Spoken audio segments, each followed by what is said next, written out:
Thiès TV ñu ngi amat mbégte di ànd ak yéen toujours ci programme kër gi mbokk yi tey ñu ngi fii ci diwaanu R100 précisément fi nga xamante ne moom mooy école maternelle publique El Hadj Mayoro Fall janook case des tout-petits bi ak poste de santé bi nga xamante ne moom moo nekk fii ci diwaanu R100 mbokk yi tey di samedi 13 août waxtu bi nag. ci takkusaan wi équipe bu defar R100 bi nga xamante ne dafa bokk ci équipe bi nga xamante ne ñoom ñoo fas yéene représenté la région de Thiès ci phase nationale de l'ONCAV yi ñoom nag tey ñoom la le maire de la commune de Thiès Est maître Ousmane Diagne nekkoon fii président bu defar R100 fas yéene recevoir léegi daal di leen di jox li nga xamante ne moom mooy seen subvention bi commune Thiès Est jagleel équipe bi nga xamante ne ñoom ñoo fas yéene teew ca jongante ONCAV yooyu. war a door 15 août ca diwaanu Ndakaaru mbokk yi nag kon ngeen ko gisee actuellement supporters yi génn nañ ñi nga xamante ne ñoom ñooy dirigeants yi sympathisants yi génn nañ benn ci ay joueurs génn nañ ci kanam tuuti comme ni ngeen ko gisee woon nag ñi ngi doon amal benn cérémonie de récital de Coran maanaam wàccee alxuraan jagleel ko équipe bi def ay ñaanal leen dénk leen ngir ñu mën a am jàmm ci li nga xamante ne donc moom la ñu jàmm mbokk yi sans plus tarder. maa ngi fi gis ay benn donc yoo xamante ne dañoo jege loolu équipe bu defar R100 bi donc ki ngeen di gis nii defe naa ni moom mooy Abdou Diop kenn dootu ko présenté nekk l'entraîneur de defar R100 depuis pratiquement lu ëpp juróomi at moom mooy équipe bi yóbbu na équipe bi ñaari yoon finalu phase nationale yóbbu ko demi-finale nationale pratiquement booy seet jël na lépp lu ñu teg ci wàllu nawetaan ba mu des compétition nationale bi donc supporters yi ñoom ñoo taxaw noonu ci kanam tuuti dinañu def remise bi maître Ousmane Diagne yegg seegul mais xam naa ne du tardé dara mu ñëw bu ñu paree koñ bi génn ñu joor yi tàggu seen ay mbokk daal di utali Dakar ku ne xam ne l'équipe de Dakar R100 ñoom nag dañu fas yéene dëkki fi nga xamante ne nii moom mooy ca diwaanu Ndakaaru ba ñuy footballé ñoom foofu la ñuy fas yéene nekk durant la compétition des phases nationales seen bus bi nga xamante ne moom moo war a transporter équipe bi nag moom moo taxaw nii en place booy seet presque bagage yi wala war a topp foofee ca Dakar yëpp aj nañ ko ci biir bus bi waaye nag du yàgg dara ñoom ñëpp dinañu dugg ci biir ngi utali fële ci Ndakaaru maa ngi gis ki nga xamante ne moom mooy suma xarit Mbaye Beuz moom nag kenn doon ko présenté mi ngeen ko ci la télévision Thiès TV moom également mu ñëw fas yéene ànd ak waa defar R100 encouragé leen ngir ci phase nationale yi ñu dëgmal mbokk yi dañuy avancé tuuti ma ànd ak sunu caméraman du jour ñu jël quelques réactions avant ñuy door li nga xamante ne moom mooy cérémonie bi.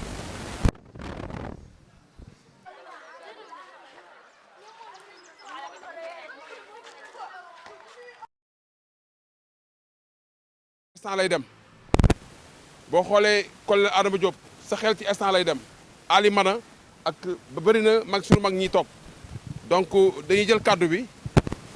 jox ko Mbaye Fall d'accord donc ñu jox ko la délégation bi fi Demba Niang président ASC Diwaan yebal. sam papa kii sama papa la moo sama mag papa la Pa Ndiaye mi maa ngi koy xam ne léegi naan kii sama mag papa la sama papa doomu bàyyi la ñun équipe bi dañ cee bokk si ñaari facette benn bi dañoo juddoo ñun R100 juddoo R100 ndax ku xam Ndari Fall dëkkoon fii mooy sama maam mu jur sama yaay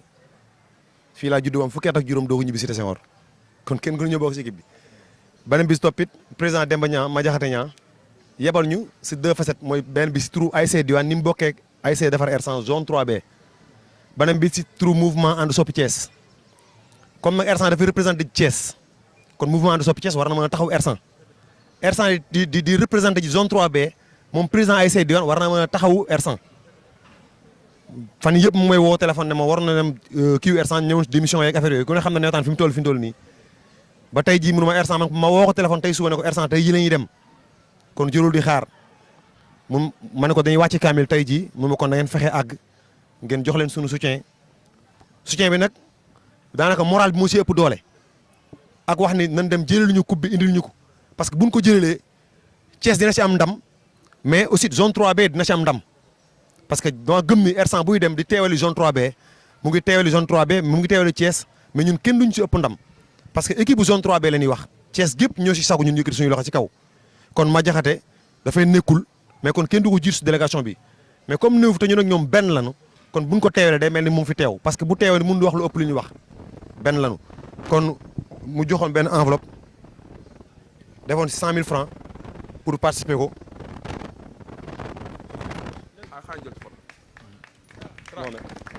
100 000 francs mun mën a bañ a jëriñ équipe bi dara mais pour geste ni wax ni R100 ñun ak yéen ñoo bokk la ngeen di wuti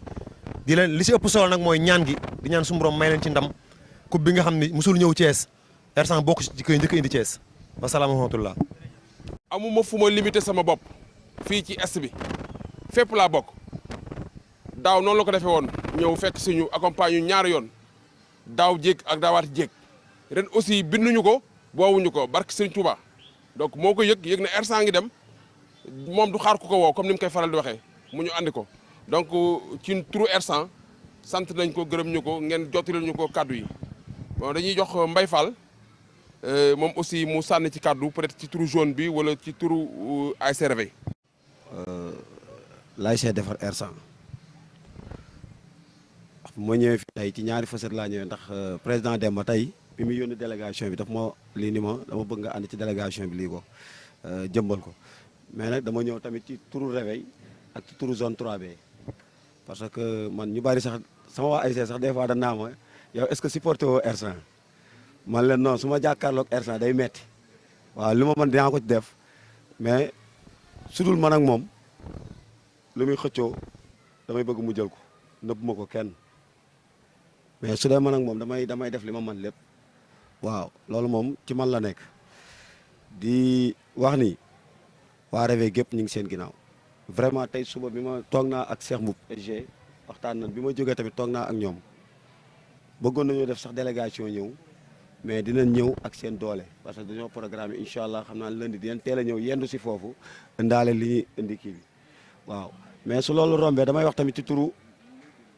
ànd soppi Thiès parce que le président Demba Niang tey moo ma woo en personne ni ma dama bëgg nga ànd ci délégation boobu kon kooku tamit ku ma yëg la waaw te lii mu def tamit geste bu noble la waaw ñu leen di ñaanal daal ni ndam li nga xam ne moom la ñuy jëli bi moom li ñuy ñaan suñu borom rek mooy mu ñëw fii te suñu borom mën na ko te yàlla na ko def te lu ñuy wax lu leen yéene la parce que lu fa waay jëlee fële rek lu dul R100 man safuma lu fa waay amee lu tax R100 amee wu ko fa man safuma kon li may ñaan yàlla na R100 indi fii trophée bi nga xam ne ñu ngi koy xaar boobu ba léegi waaw di leen ñaanal lépp nag bu ñëwee nag ba agsi nag ci zone bi nag li ci def nag ñu lijjanti ko ak yéen waaye fële moom yàlla ngeen indi affaire bi mu ñëw fii fekk suñu fi. ñoo ngi nuyu ñi fi teew ñëpp kenn ku ci ne turam ak santam di rafetlu jataay bi di sant di gërëm Baye Mboup ak gone mi nga xamante ni saa yu ko R100 soxlaa ci mbiri rek du gàntal ñëw teewal matal lépp ñu ngi koy sant di ko gërëm di ñaan yàlla yéene ji taxoon ñu def li yàlla na ko yàlla matal encore une fois di rafetlu jataay bi di rafetlu mébét bi suñuy xale ñooy tukki di représenté ji R100 di représenté ji zone 3B di représenté ji surtout nag Thiès gi yëpp parce que tey ji R100 bu xasee ba dem Thiès la ñuy wax parce que Thiès la ñuy dem jëmmalil kon nag tey Thiès gi yëpp a waroon a teew fi mais gis nañ ni démembrement Thiès yi ku nekk mi ngi fi gis naa fi délégué zone 3B dégg naa fi représentant maire donc fu ñu waxee maire rek dëkk baa tax donc ñu ngi sant maire di sant ñoom Mbaye Fall ak Tafa Sarr mi nga xamante ni dañoo ñëw jëmal zone bi tey pour que R100 xam ni Thiès mi ngi ci ginnaawam man nag defe naa ni li ma amoon lu bare lu may wax keroog ca daje bañ doon def course ba jotoon naa leen ko junj mooy mébétu R100 mu doon at yi yëpp ren nit muy doon lu ñuy gën a dëggal mooy dem ci joŋante yee ñu jëm jëli ndam li indi ko fii R100 defe naa ni ci ñaan gi loolu fes na ci yàlla na ko yàlla matal di wax nag ni ma ko waxe woon muy dirigeants yi muy sympathisants yi muy supporters yi kenn ku ne sa aqulaay lépp li nga mënoon muy sa poos muy sa doole muy sa xam-xam def nga ko ci kon nag dañuy ñaax joueurs yi nga xamante ni ñooy dem bu ngeen demee ngeen xam ni Thiès moo nekk seen ginnaaw bu ngeen demee ngeen xam ni yéene gi muy doole jeeg alal jeeg poos jeeg lépp loo nga xamante ni mënoon nañ ko def nañ ko ci pour ndam li ñëw yàlla na ko yàlla matal di wax encore une fois ñu bokk tàllal loxo parce que nag yàlla ci mbooloo ñaanu mbooloo foo ko tàllale rek mën na ko te sañ na koo matal. yàlla dogal na équipe bi lu ma ciy dox it da koo neex Abdou Diop di entraîneur bi di ab doomam aussi lu mu ciy dugg da koo neex tey ci suba rek bi ñu jaaxlee dañoo dem ci doomam Anta Diop mu yëkkati genn wàllu million jox ñu dimbale ci phase nationale yi 500000 francs sànq lañ doomam jox te am na bu leen ko tere woon duñ ko def donc ñu jébal ko kaddu gi. beneen bi support defar sama pneu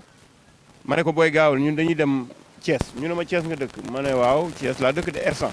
rek booy arrêté li ñuy def ne ma grand R100 nga dëkk ñu ne ñun ñuy fii mooy dëkkandoo ma ne ko en bon kon la ngeen xam ci R100 ñu ne équipe boobu rek la ñuy wër quoi moo ñu lëjël je vous jure ma ne non non non ñooñu yàgg nañoo lëjël ay nit ku fekkewul Jibi Sène ba muy damm sayer ci terrain jàmm gën mënoo wax lu bari booy yëpp koo ci ne Al Capone du xam mooy kan même certains qui sont assez âgés Al Capone boo leen ko waxee du ñu xam mooy kan mooy Maodo Malick ak ay Ablaye Diop ak ñeneen ak ñeneen ay Mangom Ndiaye ba ci Ousmane Diagne mi nga xam ni moom mujjee équipe bi et il a fait les meilleurs résultats ça il faut le reconnaître mieux son magistère s'est fait avec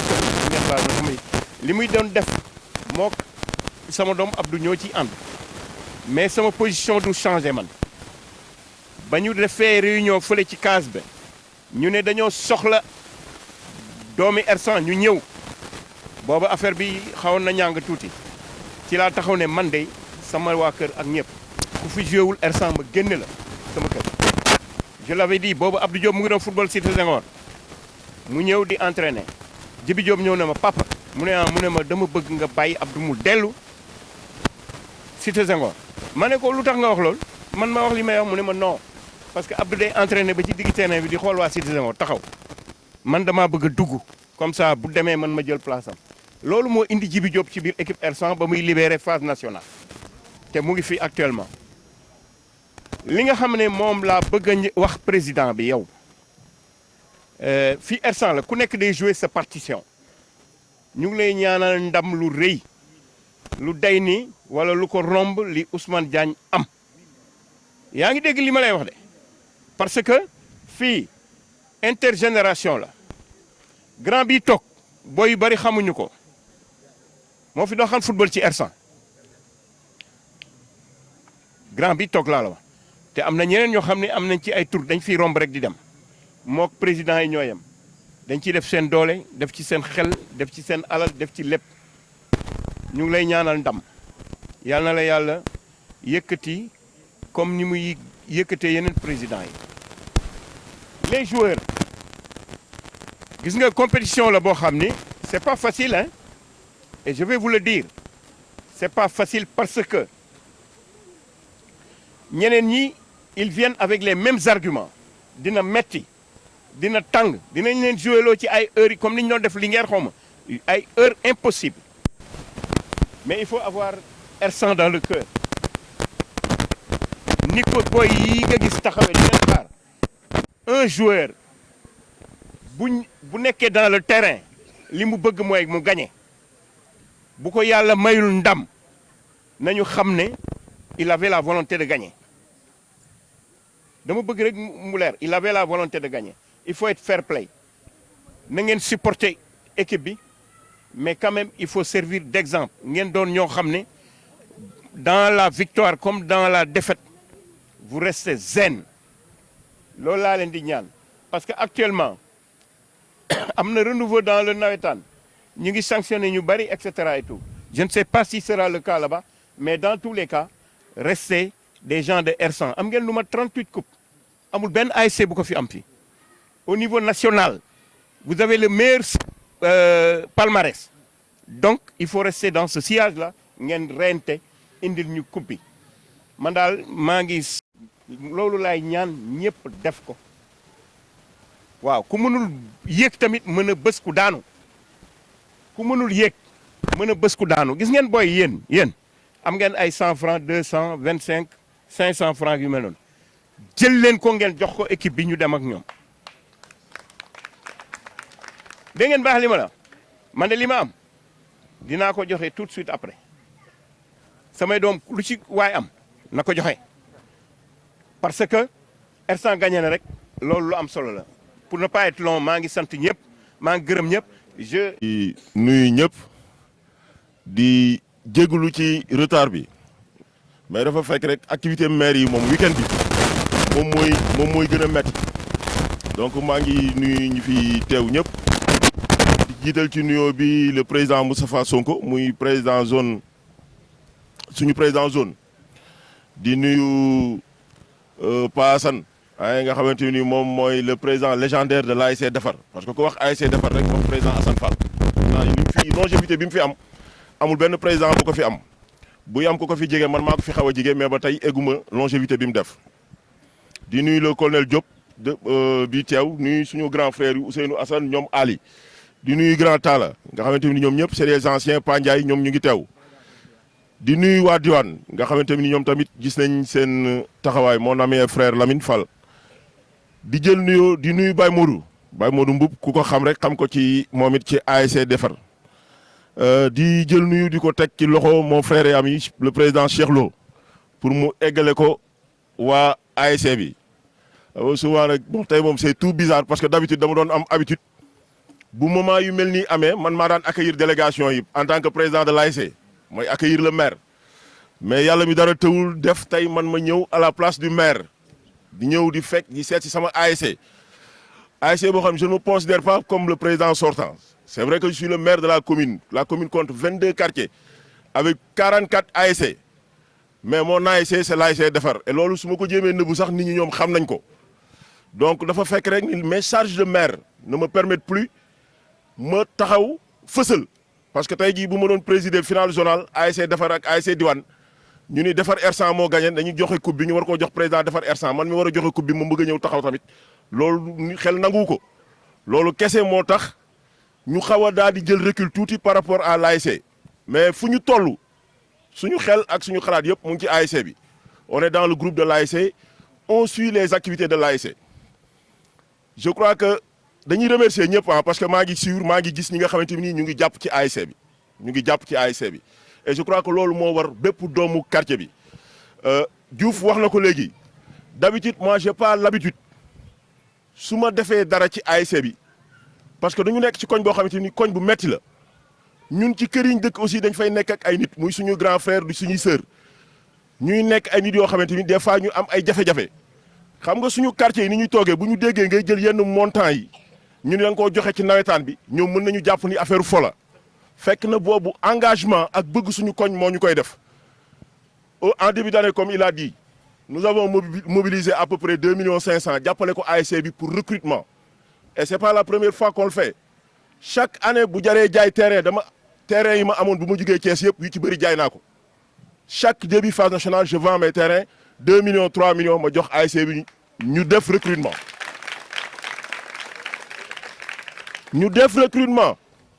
parce que damay bëgg ASC Defar fu mu taxaw ñu xam ni waa ASC Defar taxaw nañ fa bu waa ASC Defar génnee sol mayo ñu xam ni ñii kat waa ASC Defar lañ ren nag yàlla def na en tant que maire la ñu ñëw loolu dañ ko defoon en tant que premier supporter de l'ASC Defar aujourd'hui nous sommes venus en tant que maire de la commune pour remettre la subvention de la commune à l'ASC Defar ku ne xam ne nag les jafe-jafe parce que la commune n'a pas des moyens illimités et Dieu a fait que nous avons 2 équipes qui vont en phase nationale Defar R100 ak Cité Lamy donc ni ñuy joxee Defar R100 noonu la ñuy joxee Cité Lamy et yeneen ASC yi dem phase nationale aussi dañ lay solliciter il faut nga jàpp ci c'est pourquoi tey dañu ñëw rek indi une somme symbolique de 1 million de francs muy la subvention de la commune pour teg ko ci loxo président loolu mooy la subvention de la commune mais soyez assurés que ñun doomu koñ bi lañ il est clair que niñ ko daan defee phase nationale ma nekk phase nationale moom dama daan dëkk ak joueurs yi maag joueurs yi ñoo daan ànd dem ñoo daan ànd ñibbisi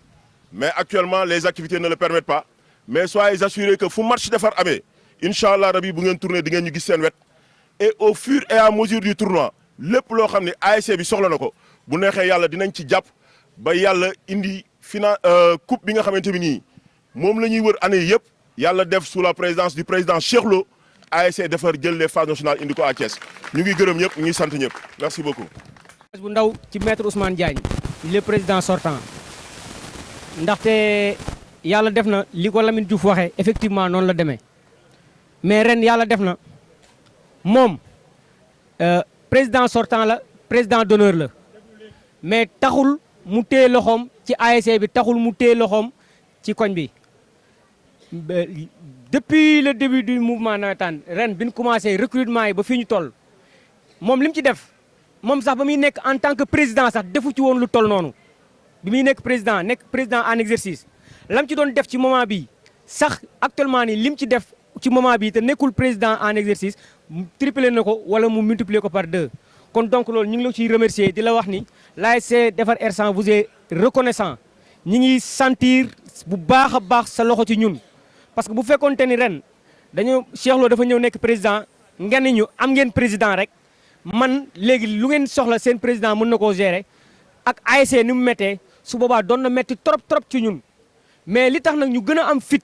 li tax ñu gën a am yaakaar ci ren mooy président Cheikh Lo ménagé wul benn effort pour réussir quartier bi su amee tam beneen doomu koñ bi bu ne ci ginnaaw tamit di ñu dooleel di ñu gën a pousse je pense que ni li ñuy dem wuti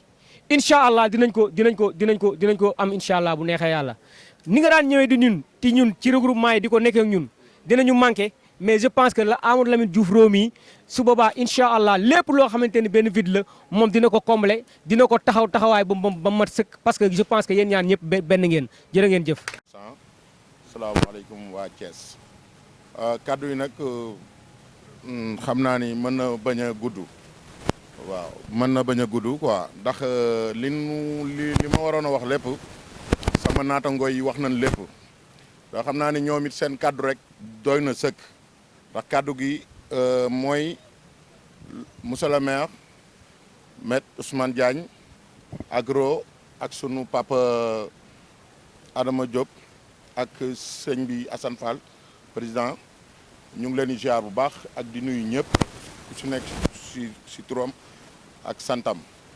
li ngeen fi wax nag man daanaka mënatuma fi dolli dara li ma man rek mooy ñun ñuy tàllal loxo yi di sàkk si yéen ñaan pour li nga xamante ni bëgg nañ ko te yàlla dogal ñu war see jëm yàlla defal ñu si ndam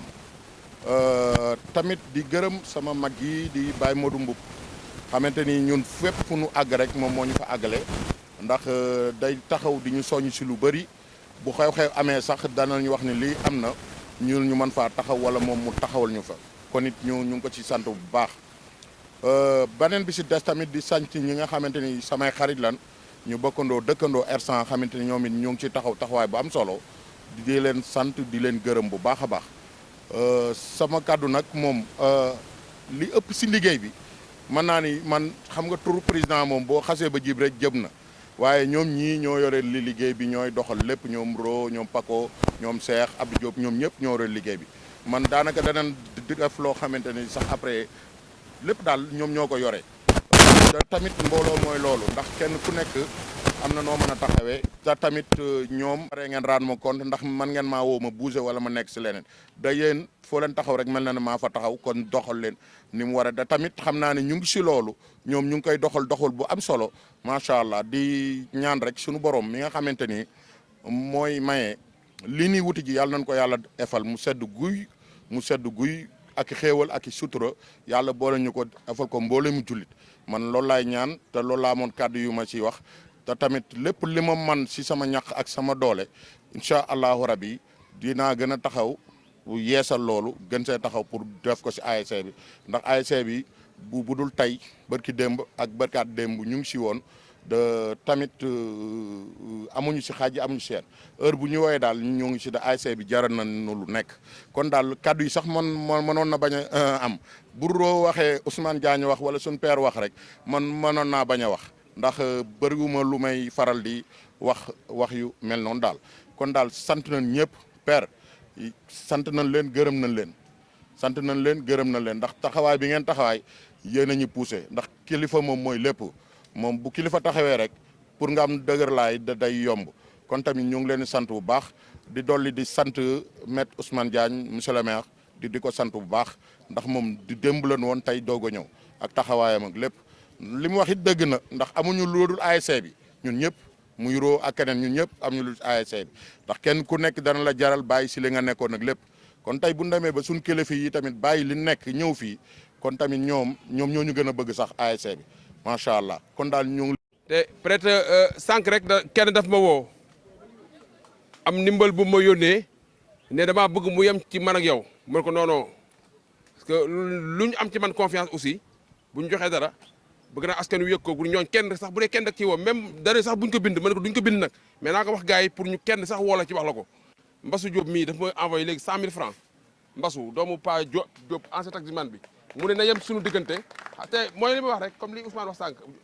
am na ñoo xam ne dañuy yor bëgg R100 mais dañuy bu ñu génnee xam nga am na famille yi bokkuñu ay réalité ah yaa ngi jël sa xaalis di ko def ci équipe bi di ko def mais am na ñoo dañuy bëgg donc seen xol la ñuy toog même buñ ko def di ko nëbbatu donc ngeen yëg ko yoo xam ne léegi 100 000 francs ne daal na yem ci suñu biir donc dañuy jox suñu papa suñu maam suñu lépp di lépp équipe bi doyen Assane Fall kaddu gi bu waxee ñaax xale yi ñaanal équipe bi ñu dugg ci carré bi parce que ñoom laa ba ñu woon à la mairie de ville mais dañ ma woo léegi ne le maire de la ville mi ngi foofu di xaar la délégation de R100 avec drapeau ville bi donc bu ñu fi jógee kon dañuy jaar foofu taxaw duñu wàcc ñu jox ñu drapeau bi rek ñu continuer dem Ndakaaru parce que mi ngi guddi donc papa wala xawta illa billahi alil azim bismillahi rahmani rahim alhamdulillahi rabbil alamin الرحمن الرحيم مالك يوم الدين إياك نعبد وإياك نستعين اهدنا صراط المستقيم صراط الذين أنعمت عليهم غير المغضوب عليهم ولا الضالين آمين السلام عليكم ورحمة الله mbokk R100 kenn ku ci rek maa ngi lay nuyu ci sa tur ak sa sant di ci jiital nag ñi nga xam ne ñooy imaam yi ndax ñoom suñu juddoo ñoo jëkk ci ñun suñu yàlla wooyee ñoo mujj ci ñun suñu amee soxla àdduna it ci ñoom la ñuy dellu kon nag ma leen jox seen wàccuwaay di ko teg nag ci loxo Baye Mori Mbuub mii nga xam ne suma doom la suma lépp la mu jàllee ko ci ñeneen ñi nga xam ne ñoom ñoo fi nekk may nuyu nag ki nga xam ne tey moo symboliser R100 muy président Cheikh Lo mii nga xam ne tey ASC bi yàlla dafa def mu nekk ci loxoom di ci teg nag les anciens parce que su ma tourné gis Assane Boy Ousseynou Boy ñuy wax Cheikhu R100 yi xam ne kenn mënu tudd R100 te tuddoo leen ñoom ñooy R100 soo gisee ñu def zone ñaari zone ñu séparé ko bii Ousseynou Boy ba mu dugaloon contre Diamaguène ñu tas match arbitre bañ ko ñu tas match bi loolu moo indi ñaari zone yi ñu tase ñetti yoon ñu dóor leen bu ci nekk ñu ne dootuñu bokk R100 poule loolu indi ñaari poule yi 5A ak 5B looloo ko indi su ma gis gestoo ma gis Assane ci wetam xam ne mook suma doom Pape Fall te mu tudd sëñ Moustapha Saliou moom mooy nekk axe bi ñoom ñaar ñoo doon def axe R100 booba Assane Boy Moustapha ma gestu nag gis la capitaine courageux petit Ousmane ca yooya jamono jaaji bu Jurbel yooya jamono laay wax de 300 000 lañ indi pour jënd si ko mu ne mukk R100 lay football ba may bàyyi mu toog ak Ndiaye Ibrahima ci wetam xam ne ñun pagaay lañ ko daan wooye xale yi xamuñu pagaay jaraaf la daan football jaraaf booba sax du jaraaf fay France Sénégal mu dëkk Rufisque pagaay lañ ko doon wooye ndax mën a footballam kon su ma gisee ñoom ñaar mu nekk duo damay xam ne R100 la fa nekk lépp a ngi fi man nag joxaat cër suma jarbaat muy Adama Diop xam ne kaan bi bu génnee tey doomam moo ma forcé labba ne ma maam il faut nga indi kaan bi ma ne ko non labba kaan bi dafa diis te daf may sonal mu ne ma non il faut mu ñëw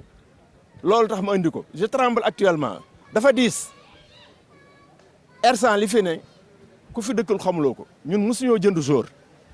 léegi nag jamono bi moo changé mais talent dëgg R100 la fekk baax talent dëgg R100 la fekk baax fulla fayda jom maillot R100 du n'importe qui moo koy sol mën nga ko sol mais bu dugg terre bi rek leneen lay doon mën nga football fu la neex mais fii dafa am réalité yu fi ne fii R100 dafa am réalité yu fi ne dañ daan am match ma goos yi tiit ma leen non R100 match àjjuma du ko ñàkk jamais ndax Aly Birima Fall mii turu R100 yi moo ko indi booba yooyu jamono dañ naan nañ ko tuddee Monaco ñi naan Saint-Étienne mu ne ma waa Assane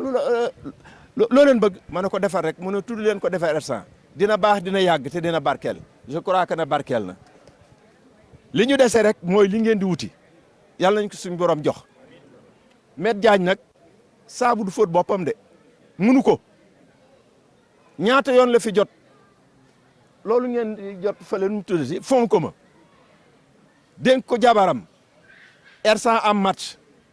roo mii la yebal ne ko ndaw si de mënutumaa dem ci moom demal ci moom roo dem mu jox ko mu nekk ay 3 millions mu ñëw def ko ci ASC bi ba mu ñëwee wax ma ne ko moom lu mu bëgg xanaa lu mu bëggul rek mais lu mu bëgg di ko yóotu rek dina ko jot ca kaw ca kanam ndax lu mu am bokk na koog nit ñi mënoo moom sa poche nag moom nit ñi yëgoo nit ñi kenn du la yëg boo nee faalewu ma kenn neel kenn faalewu ma moom nag la commencé ci extrait de naissance fii ñaata xale la fi wutal ay extrait de naissance dugal leen école di leen suivre di leen wut ay joxal ay fourniture loolu yëpp def na ko ci koñ bi ba ca cité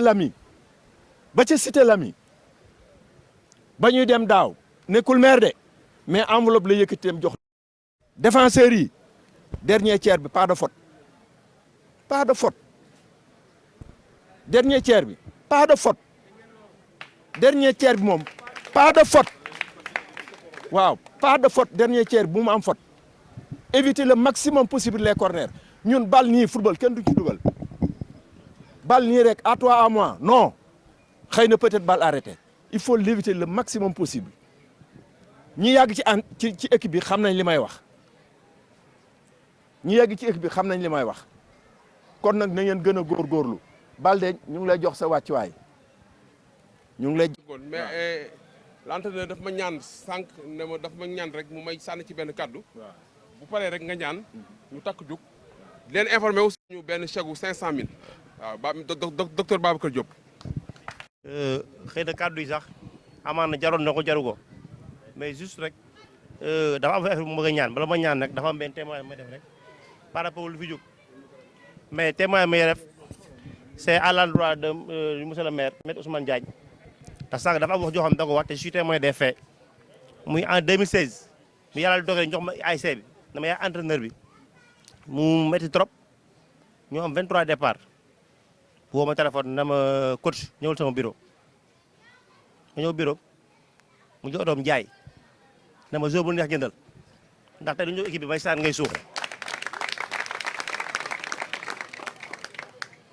année boobu mu métti trop mu dewal ci lim amul lépp ñu dem ba yàlla suturaal ñu résultat yi ñu ci am ñu jël final zonal dem qualifié phase nationale ñu war ci année ba ci topp mu jël terrain jaay na ma demal du ma saan ngay suux kon tey effort yooyu mu def man ci mooy defee te def na ko ngi quartier bi même loo xam ne man damaa tax mu def ko kon tey bu mbooloo mi tey war naa ko mën a seede ci mbooloo mi tey beneen bi nag lu may ñaan la ndax président Cheikh Lo laa koy ñaan da ko ñaan Amadou Lamine Diouf Ro da ko ñaan monsieur le maire Maître Ousmane Diagne ndax dafa am lu ñu installé ci ASC bi nekkat saa yu ñu demee final dañuy jël di ñaanal kenn ñi fi jàll la mais damay ñaan final ren bi bu yàlla jubboog jàmm final national bi may ñaan yëpp dina ko sagal Père Ousmane mi ñu may ko final bi sagal ko Père Ousmane ndax tey përi mi exemple la ci ñëpp lu may ñaan la ren ñu fexe bu yàlla defee ñu yow final ñu dina ko sagal Père Ousmane mi ndax exemple la lépp ça veut tout dire nag. lii mooy li nga xamante ne moom moo xewoon fii ci école maternelle El Hadj Mayra Fall ak l'équipe de Defar R100 l'une des équipes représentant de la région de Thiès aux phases nationales de l'ONCAV. mbokk yi dégg ngeen li kilifa yi wax dégg ngeen également li maître Ousmane Diagne par ailleurs nekkoon ancien président de l'équipe de Defar R100 l'actuel maire de la commune de Thiès Est. loolu dinañ ci ñëwaat mais avant tout damay jël quelques jours fii rek avant ñuy dugg ci bis bi je suis là avec le portier Khadim Diop qu'on ne présente plus Khadim maa ngi lay nuyu. salaamaaleykum waa waaj maa ngi lay ziar. waaw di la kontaane tey R100 ñëpp génn ñu daje fii ngeen di saafonte mag ñi génn ñu ñaax leen ngeen fas yéene utali Dakar ana tey yan mooy sa sentiment. waaw tey suñu sentiment rek ñu xam ni tey gars yëpp ñu ngi suñu ginnaaw te xam ni tey liñ tax a jóg muy jël coupe bi quoi waaye R100 yëpp ñu ngi suñu ginnaaw nañ joueurs yi nañ def fulla ak fayda ñu jëli coupe bi indi ko man pour man loolu mooy sentiment bi quoi. ban le message ngay lancé à l'endroit des Thiessois ci phase nationale. waaw waa Thiès nañ jàpp ni seen i doom ñooy dem muy R100 di jaloore di Djibo ñu xam ni tey ñëpp ay doomu Thiès lañ ñu ànd jàppale ñu dem jëli coupe bi incha allah. waaw yal nañu yàlla defal ndam quoi. voilà 80 Balde maa ngi lay nuyu. waaw maa ngi lay fay. tey R100 ñëpp génn ñu gunge leen fas yéene ànd ak yéen ci phase nationale yi donc mag ñi génn ndaw ñu génn te lan mooy sa sentiment. non affaire yi xanaa dem Dakar jëli ko rek parce que affaire yi doon na loo xam ne ñu ngi koy wut boobu ba léegi dem nañ ko wuti Kaolack amuñu ko dem Louga amuñu ko ñëw Thiès fii nii suñ dëkk daaw indiwuñ amuñu ko léegi ñu fas yéene ko wuti Dakar. c'est deuxième fois te ñaan nañ yàlla lii ñuy wuti nii te xam ne tey la ñuy dem départ nii ñoo ngi ñaan yàlla incha allahu rabi ñu jël ko ñu indi ndam li indi coupe bi fii nii waa Thiès waaye yëpp kontaan incha allahu rabi. excellent donc celui-là avec Alioune Tine Thiakala dama ko joxoon rendez-vous à 15h malheureusement mu dem ba dernière minute daal di ñëw ça se comprend xam naa ne da doon nalaw. waaw parce que fan affaire yi moo tar Big maa ngi lay ziar. waaw delloo ziar bu baax. fàttali gars yi sa tur ba pare pour ñu xamul. waaw maa ngi tudd Alioune Thiakala Tine. déedéet tuddoo noonu de. Alioune Thiakala Tine laa tudd. Voilà. Lui, c'est le meilleur joueur des phases nationales lors de la dernière édition à Thiès avec l'ASC Dëkkandoo de Louga qu'on ne présente plus, hein, l'ASC Dëkkandoo de Ismaïla Pouy, de Mansour Camara, Jean Da Silva, de Doudia Kati, etc.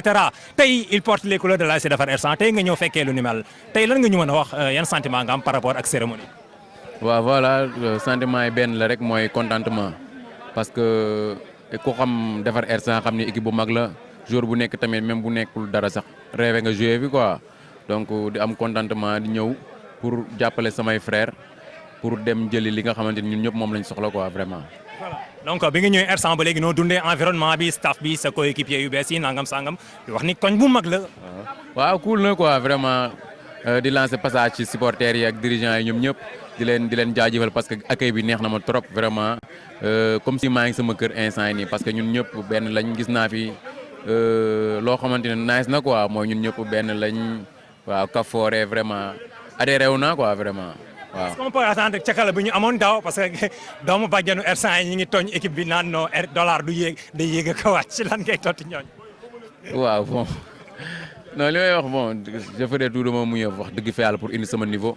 waaw parce que jour bu nekk tamit da ngay ñaan yàlla di progresser quoi donc maa ngi ñaan yàlla defal ñu xéewal defal ñu wérgu yaram ba lépp li nga xamante ni bëgg nañ koo defal R100 ñu defal ko incha allah. en tout cas bonne chance et bonne saison. ok merci beaucoup. C'était Alioune Tine Thiakala ma orienté wu vers les sympathisants de Defar R100. voilà donc le maire de la commune de Thiès Est et la maître Ousmane Diagne moom ngeen doon dégg léegi donc par ailleurs maa ngi koy wax sànq donc qui figure emblématique la au niveau de R100 man sañ naa ko wax parce que tamit. li koy dëggal mooy dégg ngeen sànq témoignage yu ñu def à l'endroit de maître Diagne maître maa ngi lay nuyu. maa ngi lay fay di leen gërëm aussi seen teewaay ci cérémonie bi nga xamante ni dafa am importance pour notre ASC muy l'ASC Defar R100 maa ngi koy wax sànq mooy ñun yàlla moo def nous sommes maire de la commune compte 22 quartiers et 44 ASC mais ku xam maître Diagne nag di nga ko nangul ni ko ci ASC Defar lañ ko xamee parce que je crois que bu ma nekkul président bi ëpp longévité à la tête de l'ASC aussi soriwuma ko pour avoir fait 12 ans à la tête de cette ASC là donc moo tax tey ñu ñëwoon tey en tant que maire pour apporter notre contribution mais ñëwoon tamit en tant que supporter pour ñaaxaale xale yi nga xamante ni dañuy dem pour représenter Thiès pour les phases nationales. en tant que président sortant cela vous rappelle quoi tey mag ñi génn ndaw ñi génn ñu def cérémonie ñaanal leen wàcce fa ay kaamil lan la lay fàttali. waaw lii moom ça a toujours été ainsi R100 c'est un gros village c'est une seule et même famille moo tax événement yi mel nii ba pare dañu bëgg ASC bi l'ASC Defar n'est pas la seule ASC du quartier mais c'est la première ASC moo tax c'est l'ASC de cœur mooy la grande ASC moo tax même yeneen ASC yi sax ñëpp ñëw nañ ñu remercier au passage les autres ASC qui sont venus apporter leur soutien le maire de la ville mu ngi leen di xaar fële au niveau de la ville pour jox leen le drapeau nga xamante ni ñoom ñooy dem représenter ji Thiès ñoom ak l'ASC Cité Lamy ni ñu def fii tey bu subaa incha allah dinañ dem def ko ci ASC Cité Lamy yóbbu leen suñu contribution aussi ñaax leen comme ñoom it dañuy dem représenter la commune de Thiès Est parce que la commune de Thiès Est mooy la seule commune bu nga xam ne dafa am 2 représentants yoo xam ne c'est des prétendants sérieux au titre de champion national donc ñu leen di ñaanal yàlla na leen fa yàlla may ndam lu seddu guy. au passage maa ngi remercier di nuyu mon frère Bamba Baldé moom aussi nekk le visionnaire l'homme du Kajoor di ko nuyu bu baax a baax. Amis téléspectateurs gis ngeen li nga xamante ni moom moo doon ci école maternelle bu Mayoro Fall donc équipe baa ngi noonu dañuy dugg seen bis comme ni ko maître Diagne waxee directement utali ci nga xamante ni moom mooy mairie ville bu Thiès docteur Babacar Diop mi ngi leen di xaar foofu ngir jox leen drapeau bi nga xamante ni moom mooy drapeau Thiès ngir encourager leen ñaax leen wan leen ni Thiès gépp ñu ngi seen ginnaaw de même que l'ASC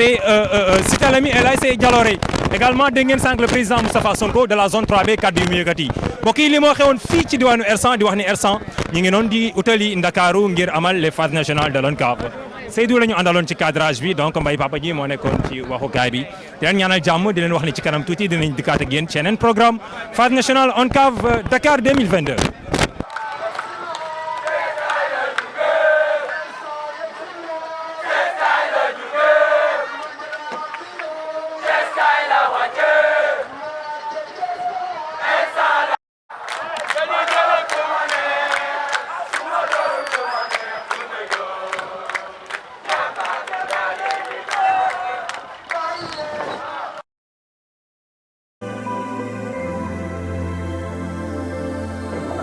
Thiès TV, la première scène thiessoise.